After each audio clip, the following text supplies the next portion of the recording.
Ladies and gentlemen, distinguished guests, Colonel Calderon, Lieutenant Colonel Ferguson, CSM Fasseth, Mr. John Washington, Lieutenant Larkin, Camp Robinson Police Department, Chief Grimes, Camp Robinson Fire Department, welcome to the Strength Maintenance Training Battalion 9/11 Remembrance Ceremony.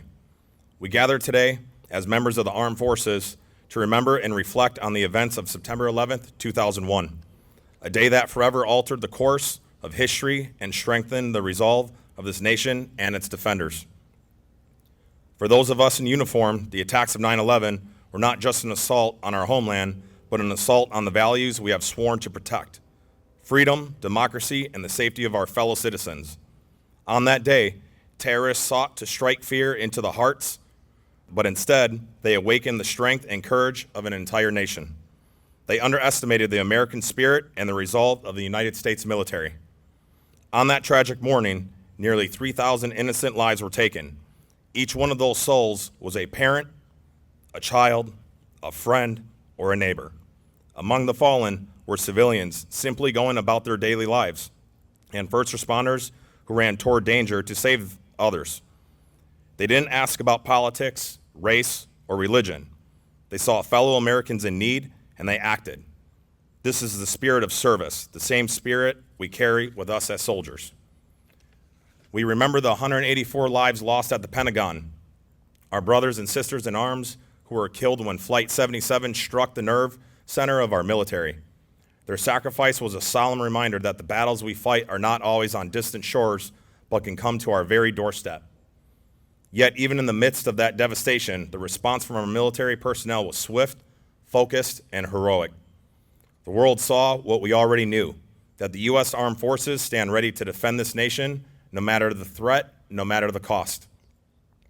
In the days, weeks, and years that followed 9/11, many of you, or those who came before you, answered the call to service in new ways. You deployed to foreign lands, engaged in complex and dangerous missions, and stood as the shield between freedom and tyranny. The global war on terror tested our resolve and our capabilities, but through every challenge we stood united. We have borne the burden, made sacrifices, and honored those who made the ultimate sacrifice in defense of this nation. Today, as we remember the victims of 9/11, we also honor the generations of military personnel who have fought to prevent such an attack from ever happening again. We recognize the sacrifices not just made by those in uniform, but by their families, the spouses, children, and loved ones who have endured long deployments and the uncertainty of war and military service. As military professionals, we must never forget that the freedoms we defend are precious and fragile. The attacks of 9/11 serve as a constant reminder of why we train, why we stand watch, and why we are always ready. We are the guardians of this nation's security, and it is our duty to ensure the future generations live in peace and safety. But today is also a day for reflection, not just on the past, but on the future. We owe it to those we lost, to those who have served, and to those who will serve after us to remain vigilant, to continue fighting for the values we hold dear, and to strive for a world where such acts of hatred have no place. As we stand here in unity, let us recommit ourselves to the mission, to our oath, and to each other. Let us never forget the lessons of that day, nor the heroism that followed. And let us honor the memory of the fallen by continuing to defend this great nation with the courage, integrity, and honor that defines the United States military. At this time, Mr. John Washington, who was in the Pentagon when Flight 77 struck our nation's nerve center, will now give remarks about that tragic day 23 years ago. Mr. Washington. I'd like to first thank you for this honor to stand before you this morning. I thank the NCOs who asked me to stand before you, but my initial thoughts were that why would you give the mic to a retired Army officer with a fixed audience and then ask him to tell a story? And then I just thought, you guys better get comfortable because this may take a while. But they asked me to keep this short. And what I recall on that day, I was a senior officer assigned to the Secretariat staff in the Pentagon. I was the military executive officer to the Army Reserve Forces Policy Board, which is 10 tags, 10 USAR commanders, and 5 Army general officer staff. We were in the process of answering the Secretary's questions that helped him make decisions about the course of policies and procedures that impacted the entire United States Army. When my deputy walked in and leaned over and told us that we were under attack. I remember the tag of Louisiana and the RSC commander hearing her tell me this and then demanding to be informed as to what was going on. We started up the corridor at that time to try to find a television or to get to the Vice Chief of Staff's office to see if there was information available that was helped us. During that walk through the hallway, we came upon the smoke that was coming out of the G1 area, and just shortly after, we was ushered out of the building by the Pentagon law enforcement staff, and we found ourselves on a walkway. I distinctly remember being advised to try to find safety for those 25 generals and winding up at the back gate of Fort Myers, and that specialist who was standing there watching the smoke from the top part of the Pentagon and then looking down and finding 25 generals and this one colonel standing at his gate asking to be let in and trying to figure out what to do at that time. That day demonstrated a lot of confusion, a lot of anger, as you can imagine, as all the rumors and the stories were going around as to what was exactly happening that day. The feelings were that of fear and of anger, and if you thought long enough, you would suggest very quickly that those actors achieved their objective. But what I would have you to remember or to think about in this day of remembrance is those things that followed. All those individuals who were there, not only in the Pentagon, but in New York and in that part of where the plane was taken down, that came to the aid of all those who were in harm's way during that time.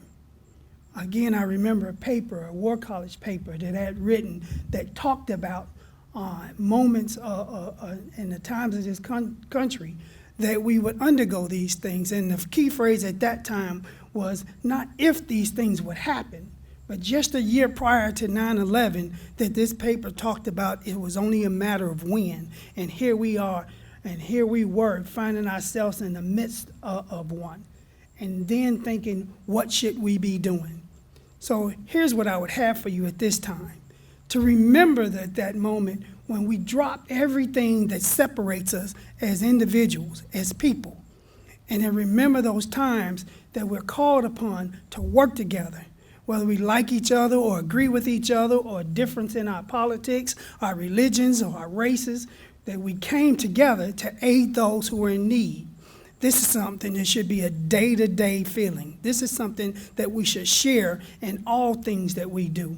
But more importantly, to remember that part of your mission as the National Guard is the forefront forebearer, that you stand as a symbol to our communities, to our states, to our nation, that we will be there, we will be ready, we will answer the call, and they don't have to think twice, that we will take care of whatever's necessary and answer the needs of our citizens and our country.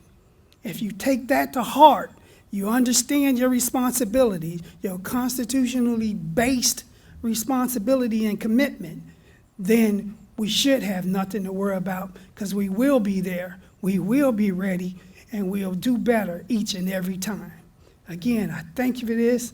I ask God to bless you, and then I ask that you find success in your ongoing career, and always remember, we have to be ready, because this hasn't ended.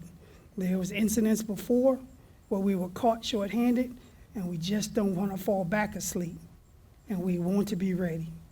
Thank you. Present! Present! Oh!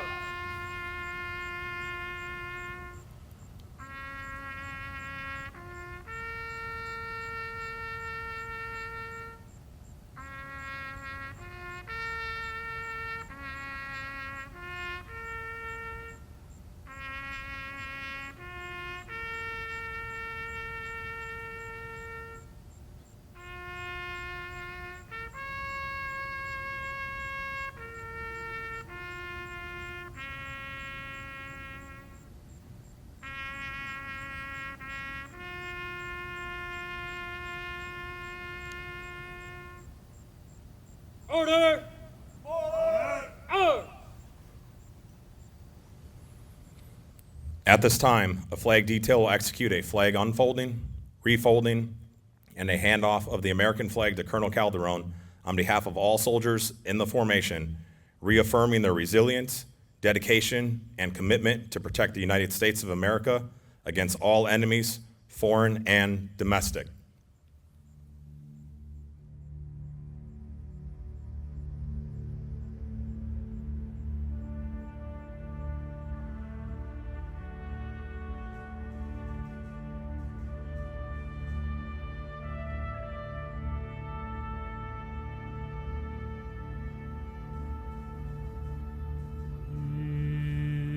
Here's to the heroes, those few who dare,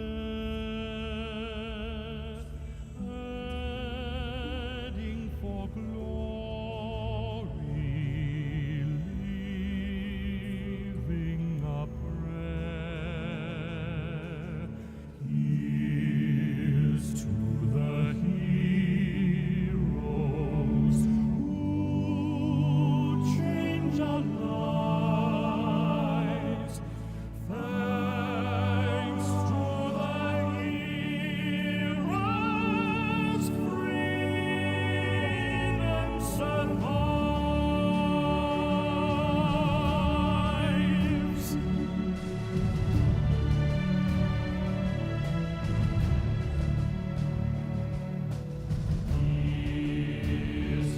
the heroes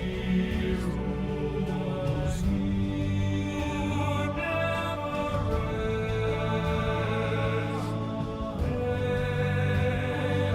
We are the blessed. Here's to the heroes who wait so high. Here's to the heroes who do or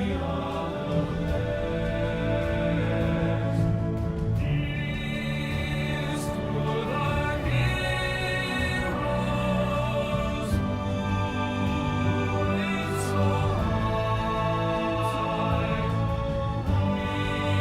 Here's to the heroes who do or die. Here's to the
At this time, we will now take a moment of silence to reflect on that dreadful day 23 years ago in honor of those lost both on September 11th, but also in the wars and combat that followed.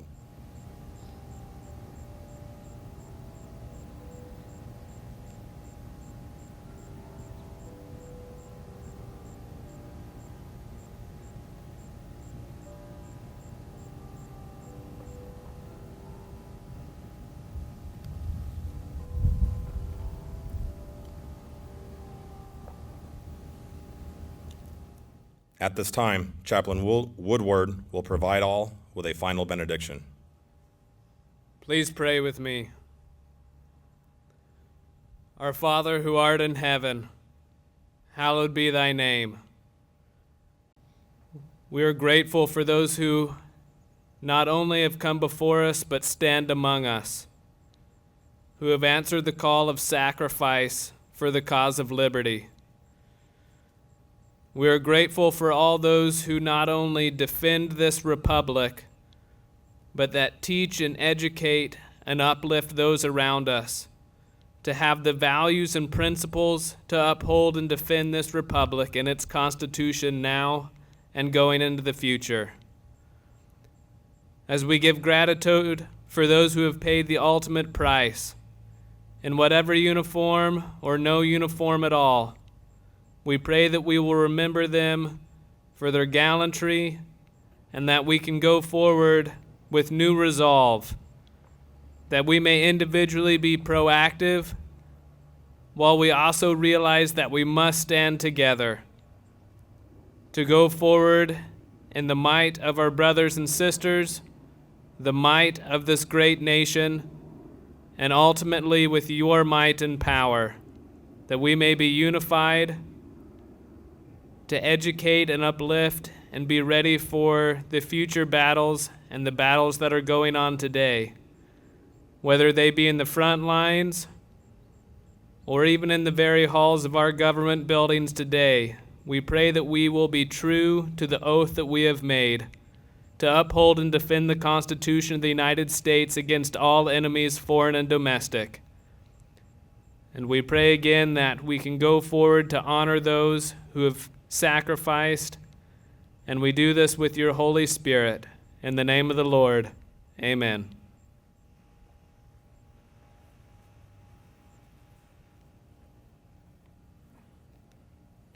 This now concludes the 9/11 Remembrance Ceremony. Thank you for attending, and never forget,